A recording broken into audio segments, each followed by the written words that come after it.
ভাবুন তো, আপনি গরমে হাঁটছেন, হঠাৎ খুব তেষ্টা পেল। রাস্তার পাশে একটা কল আছে, পরিষ্কার ঠান্ডা পানি, একদম ফ্রি।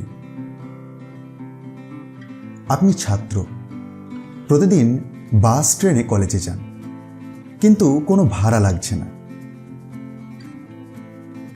আপনি অসুস্থ, হাসপাতালে গেলেন, চিকিৎসা হলো, কিন্তু পকেট থেকে একটা টাকাও বের হলো না।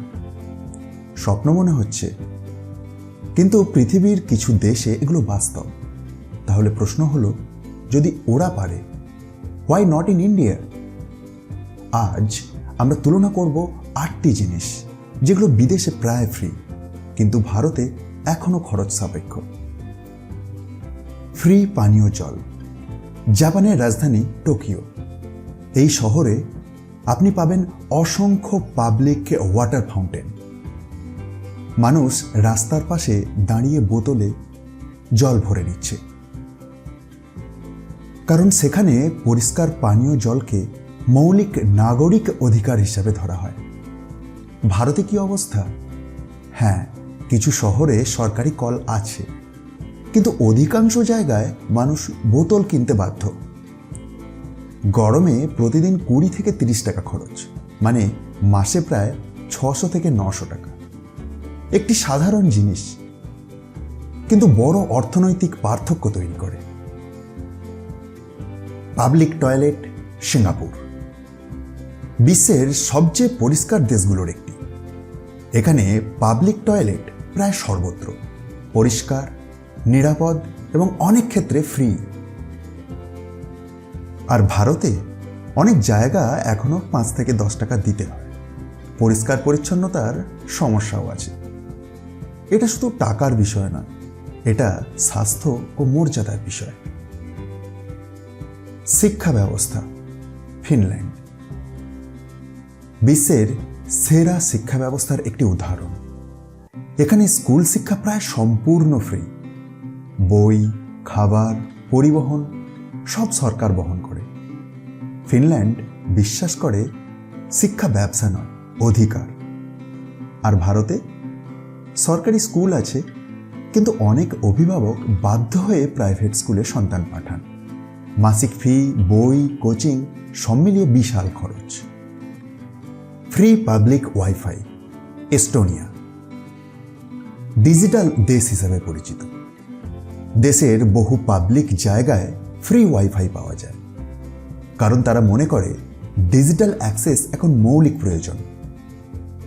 ভারতে ডাটা সস্তা, এটা সত্যি, কিন্তু সর্বত্র ফ্রি পাবলিক ওয়াইফাই এখনো সাধারণ নয়। লাইব্রেরি। লন্ডন পাবলিক লাইব্রেরি সবার জন্য উন্মুক্ত, কোনো প্রবেশ মূল্য নেই। বই, ইন্টারনেট, পড়ার জায়গা সব ফ্রি। ভারতে লাইব্রেরি আছে, কিন্তু অনেক জায়গায় সংখ্যা কম এবং আধুনিক সুবিধা সীমিত। ফ্রি লাইব্রেরি মানে ফ্রি জ্ঞান। চিকিৎসা। যুক্তরাজ্যে রয়েছে ন্যাশনাল হেলথ সার্ভিস। এখানে বেসিক চিকিৎসা নাগরিকদের জন্য প্রায় সম্পূর্ণ ফ্রি। হাসপাতালে ভর্তি, অপারেশন অনেক ক্ষেত্রে সরকারি বহন করে। আর ভারতে সরকারি হাসপাতাল আছে, কিন্তু ওষুধ, পরীক্ষা, সময় সব জায়গায় সমান সুবিধা নেই। ফলাফল, মাঝে মাঝে একটি অসুখী পরিবারকে আর্থিক সংকটে ফেলে দেয়। ছাত্র পরিবহন। জার্মানি অনেক অঞ্চলে ছাত্রদের পরিবহন প্রায় ফ্রি বা খুব কম খরচে, কারণ তারা চায় শিক্ষা যেন যাতায়াতের অভাবে থেমে না যায়। ভারতে স্টুডেন্টস কনসেশন আছে, কিন্তু তা সর্বত্র সমান নয়। মিউজিয়াম। প্যারিসের বিখ্যাত লাউর মিউজিয়াম নির্দিষ্ট দিনে ফ্রি এন্ট্রি, কারণ তারা মনে করে সংস্কৃতি সবার জন্য উন্মুক্ত হওয়া উচিত। ভারতে অনেক মিউজিয়াম আছে, কিন্তু অধিকাংশ জায়গায় টিকিট লাগে।